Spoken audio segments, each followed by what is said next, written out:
So, please challenge me if there's anything you don't agree with, and maybe we can come to some kind of resolution, and I'll show you the evidence that I feel for something, and you can show me the evidence you feel. I'm delighted if you can teach me something new as well.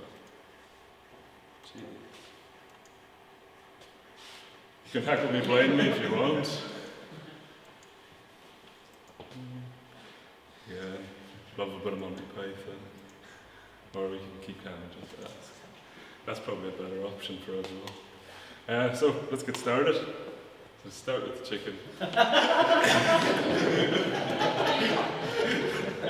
So the who, what, where, when, and why strength athletes get. Oh, can't spell either. So what is an injury? So what is an injury? Anybody? Anybody give any kind of definition as to what an injury is? Damage to soft tissue? Not always. Yeah, but Something, no, good. something that damages performance? Yeah, good. Yeah. Something Agree with that that. keeps you out of activity more than 3 days? Yeah, don't need to put a time limit on it, but yeah, 100%. Inability to perform functional movement? Inability to perform. Okay.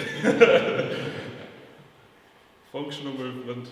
We'll talk about that later on, but functional movement is a very fancy term for specificity. You know, functional rehabilitation is great, but it's really just rehabbing someone for the sport that they're involved in. I have issues with it too. So most studies define as one which alters athletic performance and produces a time loss from participation. These were kind of the 3 recurring themes along the literature. Anatomical tissue diagnosis by degree or grade. As you can see, this is a very old paper.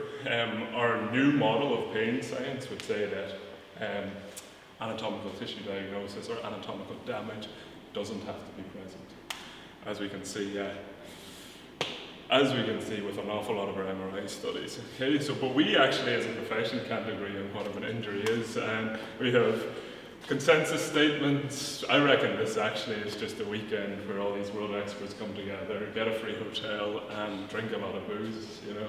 But we have, for each part of the body, we also have different classifications. Because if we look here, especially at groin pain, there's 56 different diagnostic terms for groin pain.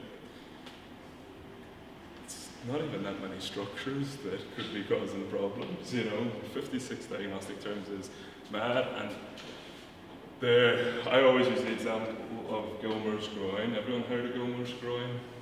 No? Gilmour's groin is very common, or sports hernia? No? Yeah, sports hernia. So Gilmour's groin and sports hernia are interchangeable diagnostic terms, really, but basically a surgeon in the States decided that if I put in a mesh to fix someone's groin, someone has no pain afterwards, so I fixed it, and we then took the science of that in surgery we put in meshes to reduce hernias, and we came up with sports hernia, even though there's nothing protruding and there's nothing really to fix. So it was a sham surgery that was done for 20 years. It's still done in certain places, but if we're to talk about evidence-based medicine, that's probably a 3-week course, not a 1-day course. So my thoughts, right? An injury is when an athlete reports to you. Our job is to decide, and you know, what I might find that an injury to me might not be an injury to you, and you might find, oh, I can train away, it's not affecting my performance. So really, it's very much the individual athlete's perception of what is wrong with them that is important, and the patient is always right. It's like the customer's always right, the patient is always right. And this guy in 1849, he was way ahead of his time, and still this hasn't been adhered to in medicine. Listen to the patient, he's telling you the diagnosis. And that it's not shoulder pain or treatment, it's somebody, it's an athlete with shoulder pain, you know. That's probably way more important. If you look now when we talk about our new models of injuries, that it's much more a multifactorial experience, hence an MDT approach to injury management at this workshop, you know. So let's start with pain and weakness. This is probably a starting line. Once we establish how irritable an injury is, we can establish how long it's going to take to treat it and how aggressive we really can be at treating it. This gives us the baseline. If it's an acute injury, chronic injury, or any other type of injury you might read about, pain or weakness really are the main presenting problems. The next thing we need to think about is tissue type. Anybody have ideas about how different tissues heal, how long it takes for a fracture to heal? It's like bone tissue longer compared to muscle tissues. Very good, yeah, very good. Bone's actually one of probably the quickest healing things. It's very simple. We can load it mechanically, we can axial load it, we can shear it. And really 6 weeks bone is kind of back at baseline, you know. Tendons can take ages. The thing is with tendons, we'll talk about later on, we have to like create an awful lot of force, and they deal with huge forces, so they have a big job to do. Bones are protected by soft tissue. Anybody idea of like an acute muscle injury, acute muscle tear, like physiologically, how long should it take us to come back from it? Someone's going to tell me it depends on grade. I don't think it really does. Anybody? 5 days. 5 days. Depending on how you You load told it. me 5 Yeah. days, so what can I say? It's not meant to bring you know conversations we have at home. You said to heck. Basically, right? We load a muscle injury correctly.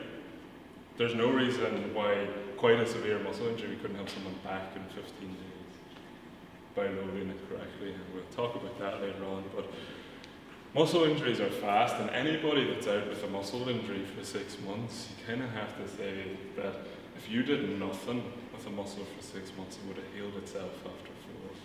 So there's something more going on there. Persistent pain doesn't indicate the damage, you know.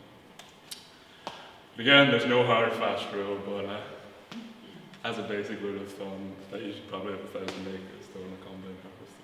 Just that, you know. That was it.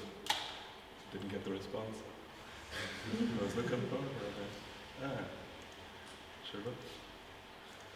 Anyway, duration of injury. So, as I was saying, we can't really give hard, fast rules, but as coaches, should we give hard, fast rules?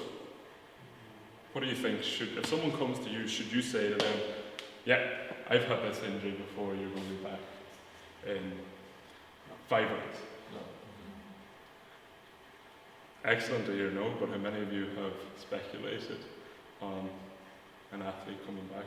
Just to be totally honest. Perfect. Huge study done on hamstring injuries in Qatar, that the greatest predictor of return to play was when an athlete felt they were going to come back. The biggest influence of when an athlete felt they were going to come back was 1, medical staff, 2, coach. So you can prolong or shorten an athlete's return to play by the information you provide for them. Now, let's go on to some of the more complicated things. So, this is Hurtel's model of it's of chronic ankle instability, but we can kind of apply it pretty much to most injuries. And there's an awful lot of complicated words, and oh shit, this is the worst thing ever. And if you show this to an athlete, they're like, fuck, I've really done an awful lot of damage here. This, been disproven. This is a touchy subject. This is probably a load of bollocks, really. This does not at all. Static postural control deficits. We assess people's posture when they walk in the door. What that tells us about their sport, I really have no idea. And are we, you know, Tom Goon, who's a physio who works with runners, has a great infographic that has 10 different postural problems that physiotherapists commonly diagnose, and none of them relate to injury risk in runners. You know, the same is to be said for strength athletes. If posture was so important, we wouldn't have round back deadlifters. We wouldn't be able to generate that much force with a round back deadlifter if we all had internally rotated shoulders. It's just something to bear in mind when you're coaching. Muscle inhibition, this is a big problem. Persistent inhibition, that is a real deficit. And that's probably where early loading comes in. Stops the muscle inhibition, stops the performance decline that we get with muscle inhibition. Again, we'll talk about that in the more practical side of things. Joint position sense, dynamic postural deficits, neuromuscular control, coordination, all fall under one umbrella of movement skill, really. This is skilled movements. And you can't do skilled movements if you're not strong enough to do skilled movements. So really it all comes down to muscle strength. We can do all this functional rehabilitation and specific goals of rehabilitation all we want, but at the end of the day, you're a strength athlete, You have 3 major lifts. You don't need to be able to, land on one leg beautifully. You need to be able to lift heavy things from the ground. So forget all your dynamic neuromuscular control and probably focus on 3 lifts. But there is other aspects that we will come to at the end. So this is Jill Cook. Jill Cook's a leading researcher in tendinopathy, and this is her model. So training stress is the stress shielded. So we apply stress to a normal tendon, and if this stress is of good quality, we get appropriate load. We get tissue adaptation, and we strengthen the tissue. If we then go the other way, and we provide excessive load, we get a reactive tendinopathy. Reactive tendinopathy is painful tendon. If we chronically overload our tendon, we get tendon disrepair and we get a degenerative tendinopathy. Way down the line, very easy to treat a reactive tendinopathy, very difficult to treat a degenerative tendinopathy. It involves an awful lot of very slow, boring exercises, but it can be treated. We just have to, I suppose the reason I'm stressing this is that, if it's a tendinous structure that someone's complaining of pain, it's probably time, the earlier the better, to send it on to someone else so they can, provide some exercises for them. So then finally, let's get to strength sports. It's enough talking around it. So, strength athletes, do they get injured often or do they not get injured often?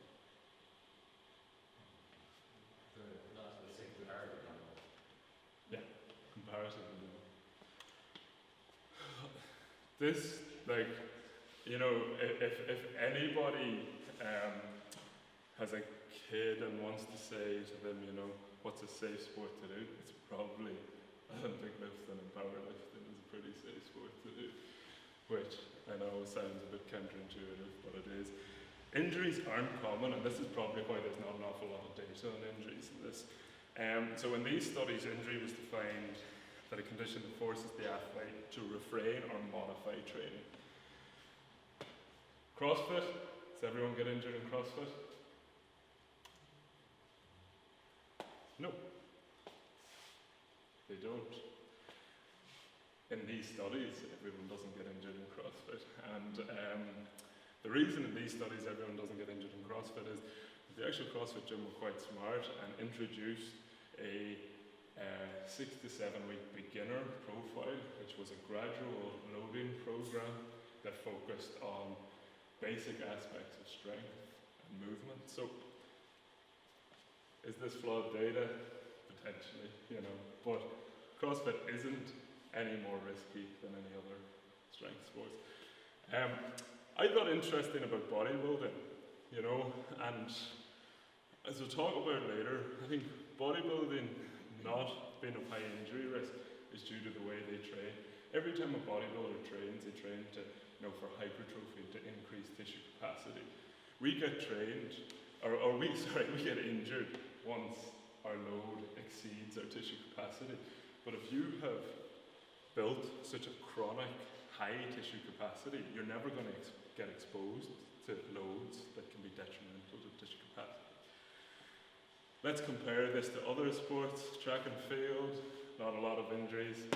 rugby is a pretty dangerous sport, really, when you look at that statistic compared to, you know, like if you play rugby, you are going to get injured, and that is literally the long and short of it, and I can definitely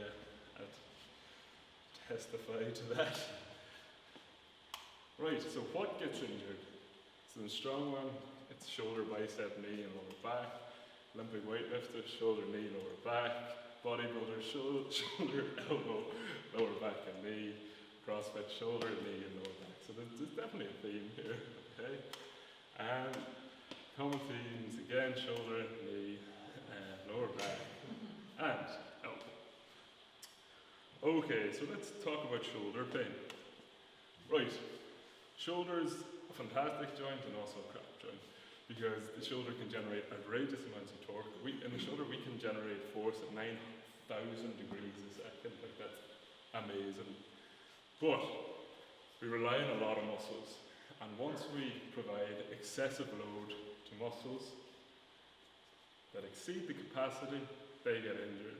So, a lot of capacity. I couldn't resist. So, overuse injury. So, when capacity exceeds load, uninjured shoulder. When capacity is less than the load, higher probability of injury. You don't always get injured, but higher probability. I suppose let's talk a few myths about shoulder pain.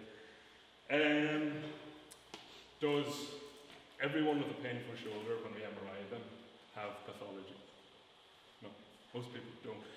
But if we MRI 100 people, I'd say we MRI everyone in this room, someone here will have a rotator cuff tear, and that'll be asymptomatic.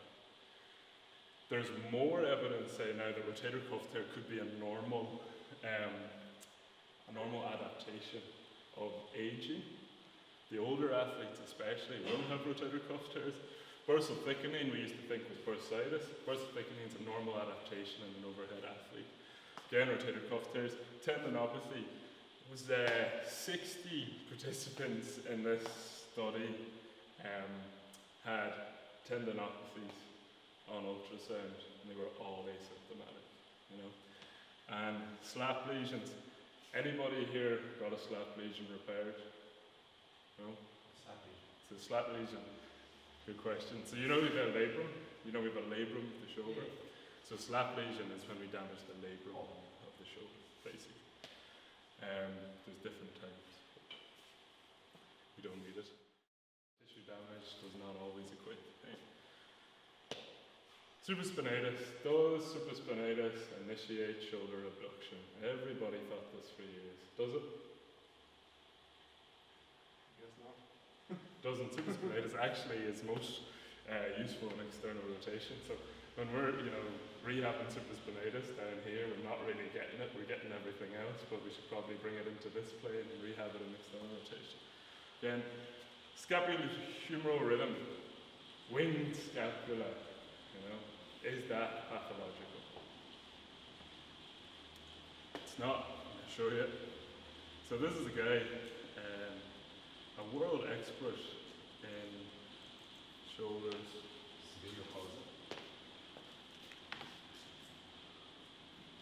In San Diego. We don't need any.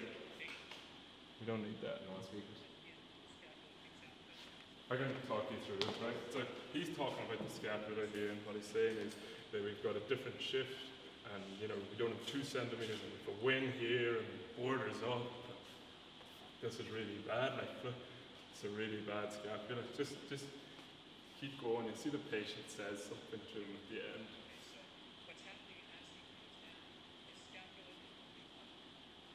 Is there scapular instability? Wow. And this is the part. You put it on speakers. The patient turns around.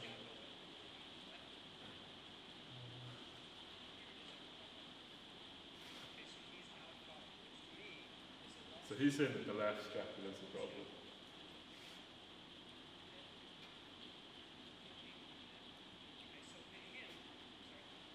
patient says, my right shoulder's right pain. So, scapular dyskinesia is not an issue. It's actually a learned phenomenon, but Paul, yeah, what was the term you just said? scapular dyskinesia. So scapular dyskinesia is perfect, great question. So what we used to think was that scapula winged. You heard of winged scapula? You know, I'd say if we test everyone here, it's basically the. Can you see if I can do it? So this was thought to be a poor position for your scapula, and it was thought that if someone couldn't control their scapula, they all had shoulder pain. You know, do you get me? Control in what way? Retract? So yeah, exactly. So scapularly, we know the retract, protract, elevates. Right. But it was always thought that if the scapula, didn't protract, didn't retract in certain movements, this caused pain. But we can actually see if someone here has scapular, okay, yeah, perfect. So do you want to jump up there? Oh, shit.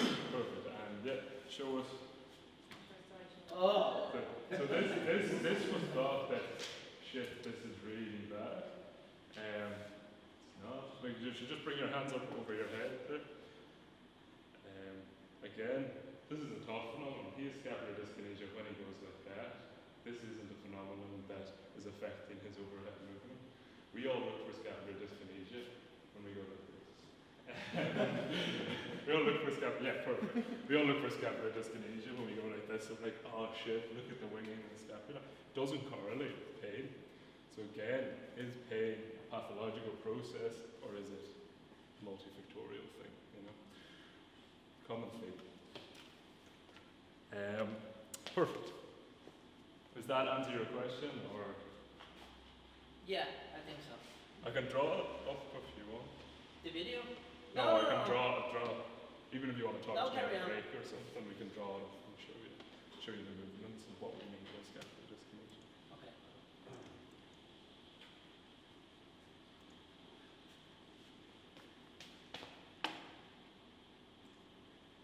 Grand. Hinge joints. So what are hinge joints? L1. Brilliant. Perfect. So it was in 1997 that this idea that hinge joints had kind of an envelope function. Hinge joints are actually very interesting joints. Everyone thinks they're very, very simple, but they translate an awful lot of force. If you think about a knee and squatting, it takes huge loads, and elbow and tension takes massive loads too.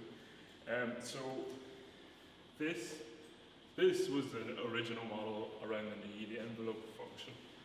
So joints love to be in homeostasis. So homeostasis of a joint is when we're getting loaded daily, not too much load that we're causing any joint damage, and enough load to allow cellular processes to do their thing.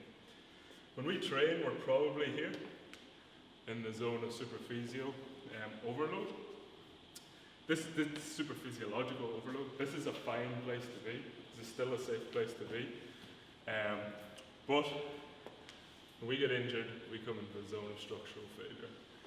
So this is the 3D model of this is that with the degrees of flexion in the knee, we have to reduce load, which makes an awful lot of sense, doesn't it? Is that like at a biomechanically disadvantaged position, we can't tolerate outrageous amounts of load. So this was a relatively new concept in the knee that everyone ignored for years, and now suddenly this is very fashionable again. Sports medicine is great. Does anybody want me to explain more about this, or? It's not a very important concept. It's just to show that too much load at certain joint angles causes damage. That's it. So injuries of hinge joints. In sports, in these sports, we have patellar tendon ruptures, patellar tendinopathies, patellofemoral joint pain. And then in the elbow, we have golfer's elbow, tennis elbow. Okay, so the next thing we're going to move on to is low back pain. We are going to come back to treatment in a later section. This is just about the who, what, where, when how and why. So low back pain, right?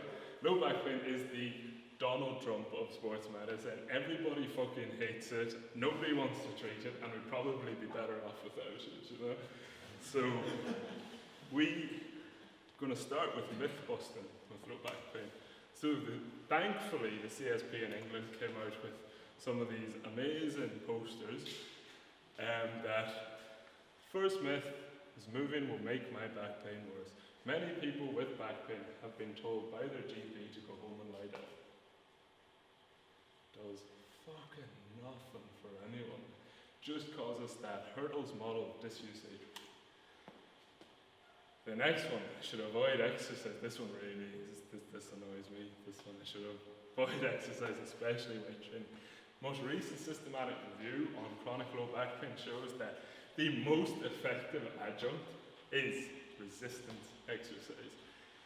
So even for the likes of 65, 75-year-old like men and women, you know, they should still be in the gym lifting weights. And we're not. So this makes me very sad and very angry. Exercise, hypoalgesic effect. It's more effective than certain painkillers we use in medicine, but big pharma can't sell exercise, so that's the big issue here. Right, now again, it's been a theme here. Bollocks. A scan will show me exactly what is wrong. Many people come to you with back pain with a scan. Yeah? Yeah. And what were they told in the scan? Just Loads of everything, bottom discs, yeah. nerves, everything. Brilliant. Excellent. So, 2003, a neuroscientist wrote a article for the BMJ, Barf and Vomit. Brainless application of radiological findings, and now victim of medical imaging technology. Now we have Tesla 3, am I right? We can probably see someone, like, before they farting on our fucking MRI scans, but it doesn't tell us fuck all about the patient, you know? So, let's talk about back pain. 37% of 20-year-olds have disc degeneration on a scan. 96% of 80-years have disc degeneration on a scan. 96% of 80-year-olds don't have back pain. So they all have it on a scan, but they don't have back pain. So tissue damage does not correlate with pain. 30% of 20-year-olds have a disc bulging, and 84% of 80-year-olds have a disc bulging. Like, disc bulging is grand, but that's not your pain, you know? And for years we thought, oh, we couldn't go into extension, we can't lift weights with a bulging disc. Jesus, the damage will be done. Disc is not going to herniate. Where can it go? There's these huge connective tissue structures and muscles keeping it in place. You know, there's an awful lot of bollocks, but you know, it sells, and we can charge people for MRIs. Anyway, pain does not equal damage. That's my major. If you don't get anything else from this pain does not equal damage. So, sorry, I thought you were stretching. You were. No, but just in the hospital, like I think we were made like about 70% of them, I'd say, would have bulging discs. Yeah. And they were told by most of the GPs that they can't have like epidurals or injections into their back.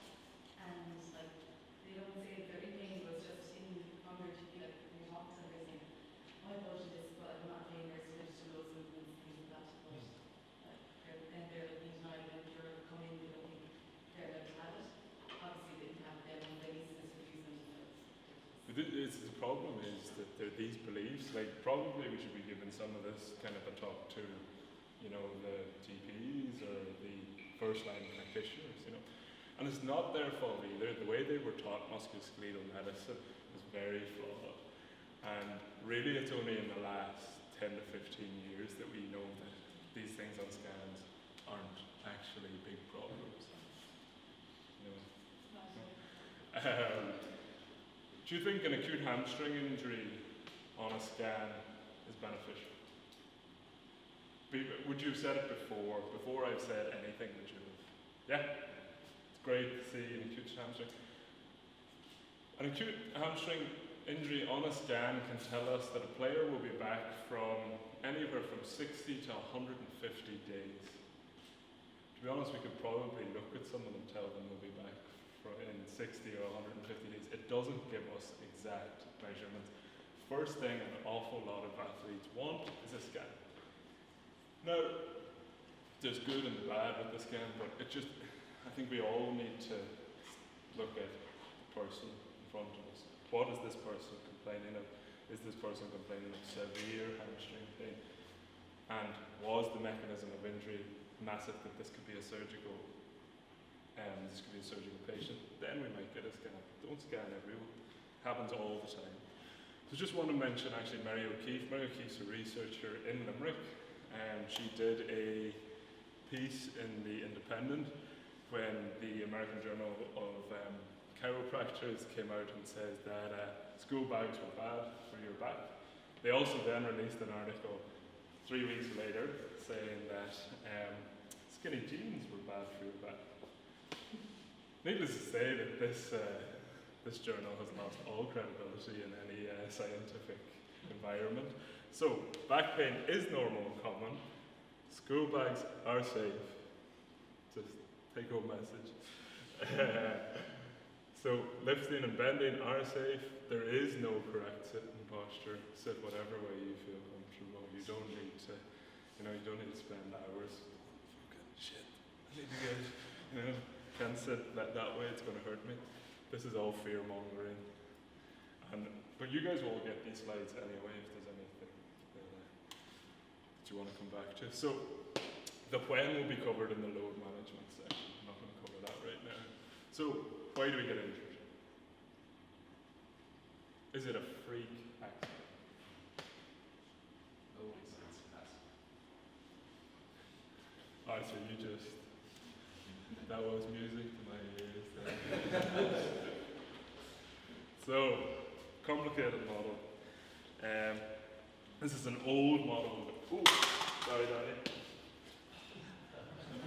I spilled my coffee.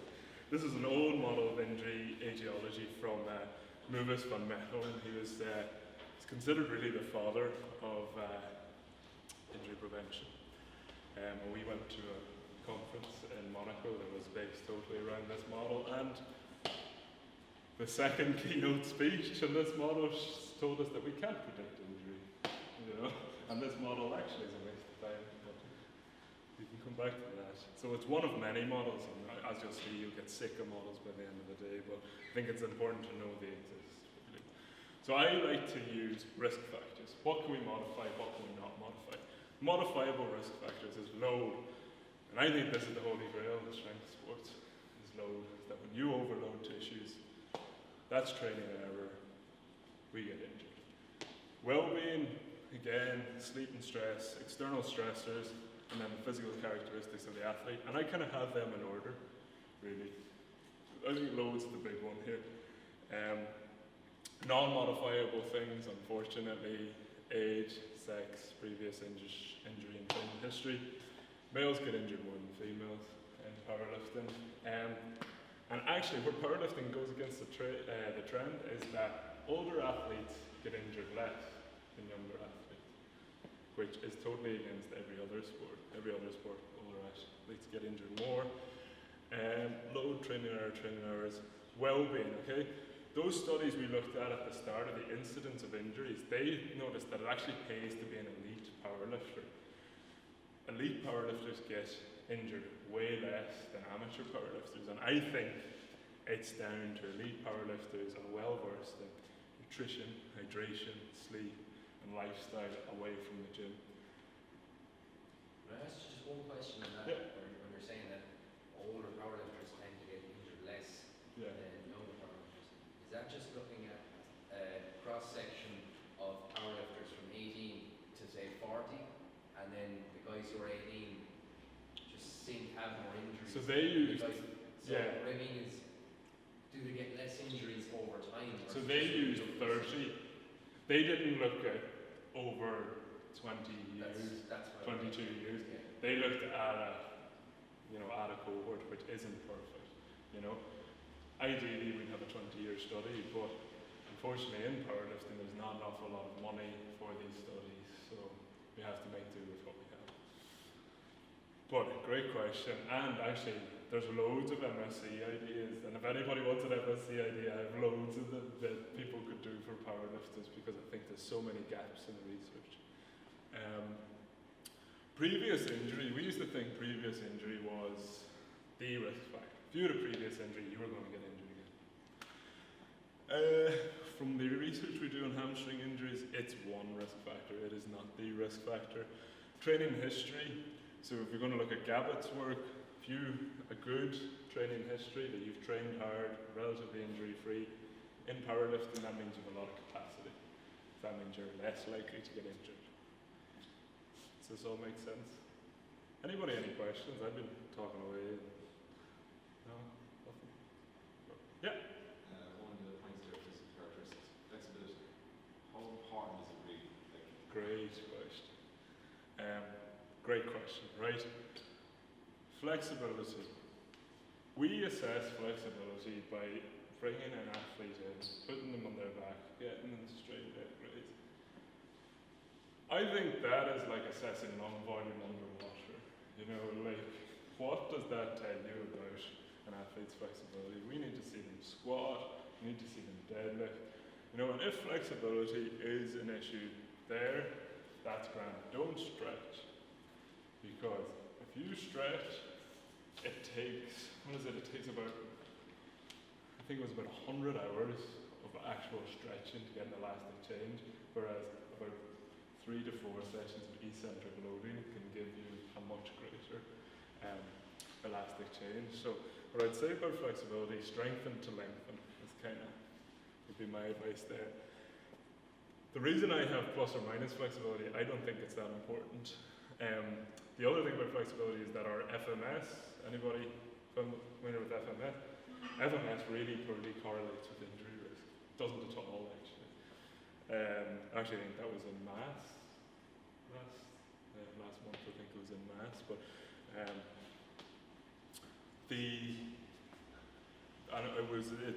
it's constantly being challenged, flexibility.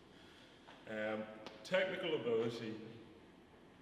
World-class deadlifters could not lift with a round back if technique was everything.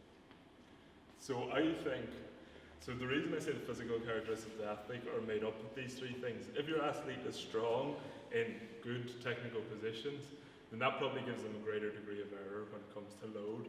If your athlete's strong in bad technical positions, they probably still won't get injured until we have excessive overload. Does that make sense? So, Jan Lemur, I love a good infographic. So, likelihood of injury on sleep, 1.7 times more likely if you do not get the 8 hours of sleep per night. But actually, I've got a bit later on sleep. 8 hours isn't natural, but we talk about that later on. Psychological stress and exercise recovery. Jess is going to look at this in more detail, but we just also have to remember that athletes aren't machines, you know, it's not nuts, bolts and oils. You know, they have an awful lot of things going on outside. And you have an athlete that comes in shit mood, shit form, like maybe they're not gonna smash a session, you know, maybe give them a reduced volume, and because as we can see, performance, they looked at performance indicators here. There is an awful lot of research to show that stress leads to injury, as Jess will talk about. So then this was a meta-analysis by Kyo and Winwood, the potential risk factors specifically to strength sports. So sex females and males get injured more. I just wonder, do males, because it's hugely sexist, do males take more risks in their training? You know, is there still that? But Or is it that there's just more males that's, involved? yeah, could be population bias too. You know, that's definitely a good point there. So competitive standard, it pays to be elite. And my theory on this is that an elite athlete does all the right stuff away from the gym. An amateur athlete might do all the right stuff in the gym, but probably doesn't do everything they should be doing away from the gym. Bodyweight class, lighter athletes got injured more. So it pays to be big as well. I think this is directly correlated with tissue capacity, cross-sectional area, increased capacity, stronger athlete, more load. Height, taller athletes got injured more than smaller athletes. And then fatigue. Fatigue's such a big, such a huge factor in that. I was actually talking to Arthur about this recently. Central peripheral fatigue. I know that Mike Cheshire has his own take on this as well, but I don't really care about the mechanisms of central and peripheral fatigue. If you're very tired, probably shouldn't be lifting. And if fatigue's a big part of your training, maybe do your big lifts first. You know, get them out of the way first, and then you can look at your accessory works. They said technical errors was a risk factor, really poor risk factor, really poor p-values, but excessive overload. There's going to be a theme here too, and it's going to be excessive overload. So then, to look at, this is the data from this paper. So we should all probably stop squat, deadlift and bench press, because look, everyone's getting injured doing squat, deadlift and bench press. That's not going to happen, but they're probably the highest load and most technically challenging lifts. Well, not in Olympic lifting, but it's just, it is again, it's load, it's all about load. But no risk factor is individually responsible.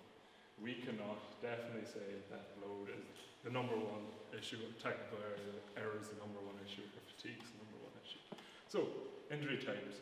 If acute injuries is traumatic, might be muscle tears, they can be strains, pulls, everyone calls them whatever they want, but literally muscle damage is what we're looking at. The other one's fractures, joints. The fractures don't happen that often, but as Arthur tagged me in on the IPF discussion page, there was a lovely fracture of a poor girl's arm in the bench press. And then the atraumatic acute injuries are your reactive tendinopathies. Chronic injuries.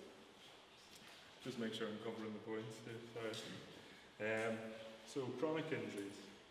Overuse, tendinopathies, degenerative tendinopathies, degenerative articular processes, and then we have syndromes and tendinitis. Syndromes.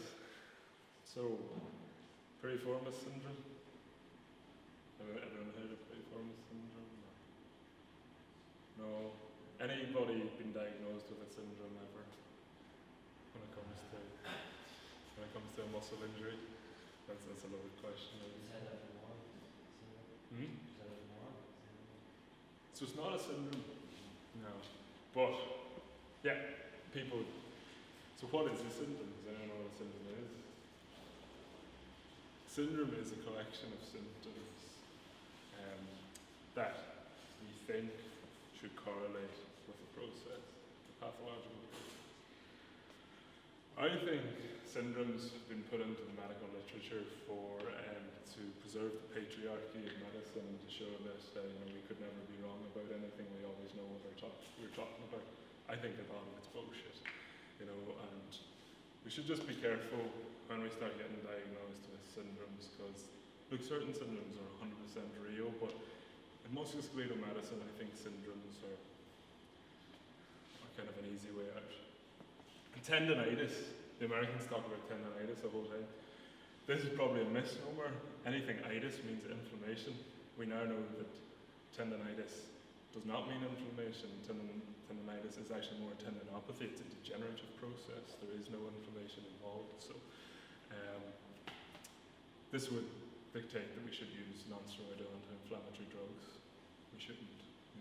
It's degeneration. We can't stop degeneration. We can't. Acute muscle tears. Shit.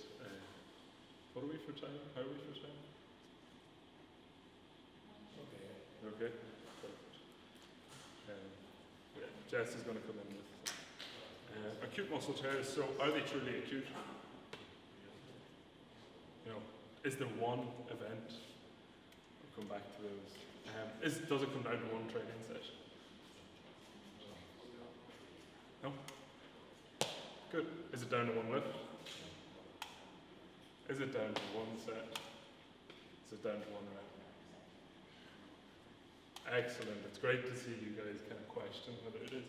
And is it down to one lapse of concentration? If it isn't, it's down to racking the bar wrong. Is it all of the above? And is it down to the movement? It's probably not. We are missing something. So, in Australia, another landmark paper. The Australians have been leading the way in sports medicine. But in this paper, the hamstring gurus found that eccentric hamstring strength is a risk factor for hamstring injury, but not an independent risk factor. We know that. There is no independent risk factor. So they then go under another study where they use EMG on the hamstring after repeated sprints. And what they found is that myoelectrical activity and muscle strength decreased under fatigue. It's common sense. But biceps femoris is the most commonly injured hamstring muscle. That's your lateral hamstring muscle. Most commonly injured. It had the greatest decrease in both eccentric strength and EMG amplitude. And from this paper, it's telling us that fatigue has a huge role to play in acute muscle injuries. And it may not just be the fatigue of that session, it may be cumulative fatigue from acute spikes and tripping. Does that make sense? Yeah. Right. Chronic overuse injuries. Why do these happen? Yeah. EMG testing, do you think that's the most accurate way? No. No, I knew someone was going to ask. EMG testing isn't accurate. FMR is probably more accurate, maybe. The problem with EMG is cross-reactivity, and that there's so much cross-reactivity from different muscles that we can't truly say that it was this one muscle. You're 100% right, and I suppose the interesting thing about this paper was that biceps femoris itself specifically was slightly reduced. Now, is that a flaw in the EMG? Maybe. But it's the best science we have right now, really, without, sticking something.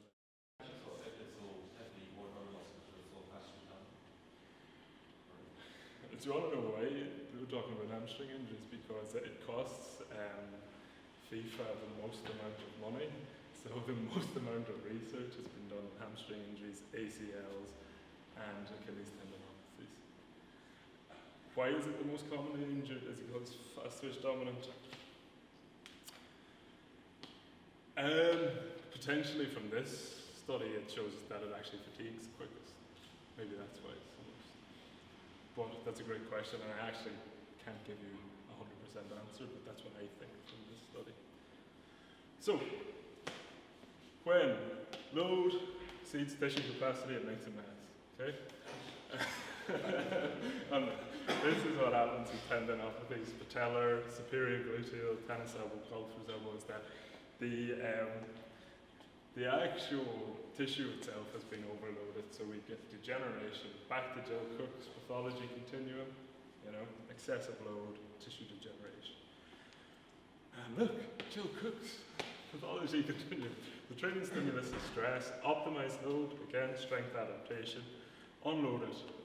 So this is the problem with unloading tissues, is decreasing capacity. So this is a problem because capacity is decreased anyway. Well, Joe, when you're talking about load and when it exceeds capacity, that's what's causing the issue. Yes. This is a chronic injury.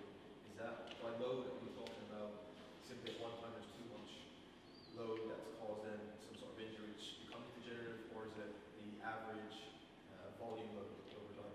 So it's not the average volume load over time. The average volume load over time is actually how we build capacity. It's when we acutely spike load. We cause these changes, and we repetitively acutely spike load. We don't increase capacity.